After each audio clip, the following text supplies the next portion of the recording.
નમસ્કાર દોસ્તો, ભરતી અને ઓટ. ભરતી કેન્દ્ર ત્યાગી, ભરતી એ પોઈન્ટ, ભરતી બી ઓટ ચંદ્ર. બરાબર. તો એ પોઈન્ટ અને બી પોઈન્ટ. તો ચંદ્ર મૂળ ભાગ ભજવે છે. પૃથ્વી પર આવતી ભરતી અને ઓટ માટે સૂર્ય અને ચંદ્ર અને પૃથ્વીનું કેન્દ્ર ત્યાગી બળ જવાબદાર છે. બરાબર. સૂર્ય, ચંદ્ર અને પૃથ્વીનું કેન્દ્ર ત્યાગી બળ. ચંદ્રનો મુખ્ય સ્ત્રોત સૂર્ય ગૌણ સ્ત્રોત. ગુરુત્તમ ભરતી, લઘુત્તમ ભરતી, ઉચ્ચ બિંદુ, નિમ્ન બિંદુ, સર્વોચ્ચ, અર્ધદૈનિક, દૈનિક, મિશ્ર ભરતી, ગોળા ભરતી, આવી બધી ભરતી. બરાબર. ગુરુત્તમ ભરતી તો સૂર્ય ચંદ્ર એક જ રેખામાં હોય તો 20% ઊંચી આવે છે ભરતી. અને સૂર્ય ચંદ્ર ઉપર બંનેની શીઘ્રી અથવા યુની વિપૂર્તિ કહેવાય છે. પૂનમ ચંદ્રગ્રહણ, અમાસ સૂર્યગ્રહણ, ખાલી યુનિને પૃથ્વી ચંદ્ર સૂર્ય કહેવાય છે. જ્યારે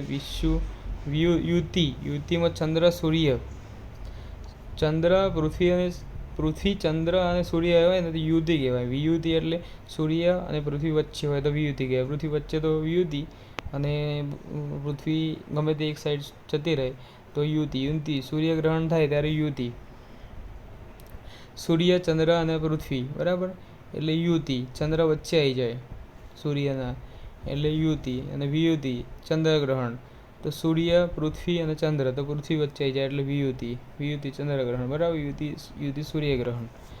લઘુત્તમ ભરતી, સૂર્ય એ બધા 90 ડિગ્રી પર 20% ઓછી. જ્યારે સૂર્ય, પૃથ્વી, ચંદ્ર એકબીજાને કાટખૂણે ગોઠવાય ત્યારે સંયુક્ત પરિણામને આવવાને લીધે બદલે તેઓની આકર્ષણ બળની અસર પરસ્પર વહેંચાઈ જશે. તેથી સામાન્ય ભરતી કળા 20% નીચે હોય છે.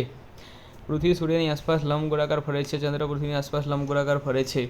અને જો આ ગોળાકાર હોય તો ઉચ્ચતમ નિવારણ બિંદુ ના થાય. નીચું, ઊંચું, સૂર્ય, ચંદ્ર, પૃથ્વી. જ્યારે સૂર્ય, ચંદ્ર, પૃથ્વી એકબીજા નજીક આવે ત્યારે સરોજ ભરતી અને વિનાશકારી ભરતી કહેવાય છે. એકબીજા નજીક આવે ત્યારે 1600 વર્ષે આવે, છેલ્લે 1433 અડીમાં આવેલ 3033માં આવવાની સંભાવના. અર્ધદૈનિક, દૈનિક, મિશ્ર ભરતી. દૈનિક ભરતી એક સાયકલ 24 કલાકને 50 મિનિટની એક સાયકલ હોય. દૈનિક ભરતીમાં 2 સાયકલ હોય. અર્ધદૈનિક ભરતીમાં 24 કલાકને 50 મિનિટમાં 2 સાયકલ હોય. તો એક સાયકલ કેટલા? તો 12 કલાકને 25 મિનિટ એક સાયકલ આવે. બરાબર. દૈનિક ભરતીમાં એક સાયકલ 24 કલાકને 50 મિનિટની હોય. જે દરિયા કિનારે દૈનિક અર્ધદૈનિક ભરતી થતી તેને મિશ્ર ભરતી કહેવાય છે. એક સાયકલ પ્લસ 2 સાયકલ, 3 સાયકલ, 24 કલાક, 3 વખત ભરતી, 3 વખત ઓટ. ગોળા ભરતી, નદી, દરિયો, ગોળા ભરતી.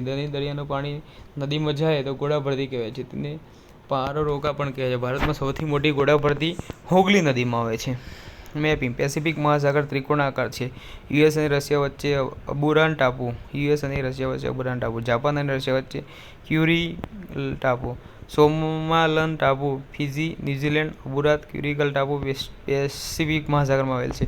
મલેશિયા અને ઇન્ડોનેશિયા વચ્ચે મલક્કાની સમુદ્ર. દુનિયામાં સૌથી ઊંડી ટ્રેન્ચ મારિયાના રેન્જ 11 કિલોમીટર ઊંડી પેસિફિક મહાસાગરમાં. દુનિયાની સૌથી ઊંડી ટ્રેન્ચ મારિયાના ટ્રેન્ચ 11 કિલોમીટર ઊંડી પેસિફિક મહાસાગરમાં. ફિલિપાઈન્સની નજીક પણ અમેરિકાના અધિકારમાં. ફિલિપાઈન્સની નજીક પણ અમેરિકાના અધિકાર. અને દરિયાની સૌથી ટ્રેન્ચ મારિયાના ટ્રેન્ચ ઊંડી ટ્રેન્ચ ફિલિપાઈન્સ નજીક અમેરિકાના અધિકાર. જમીનની સૌથી ઊંડી ટ્રેન્ચ મૃત સમુદ્રમાં. એટલાન્ટિક મહાસાગર સૌથી મોટી ટ્રેન્ચ એર્ઝોરિથો ગર્ત, બર્ગુયા ટાપુ, એટલાન્ટિક મહાસાગર. સાગિન ટાપુ સંયોગી ભૂમિ. બે મોટા ખંડ નાના ખંડને જમીનને જોડતો હોય.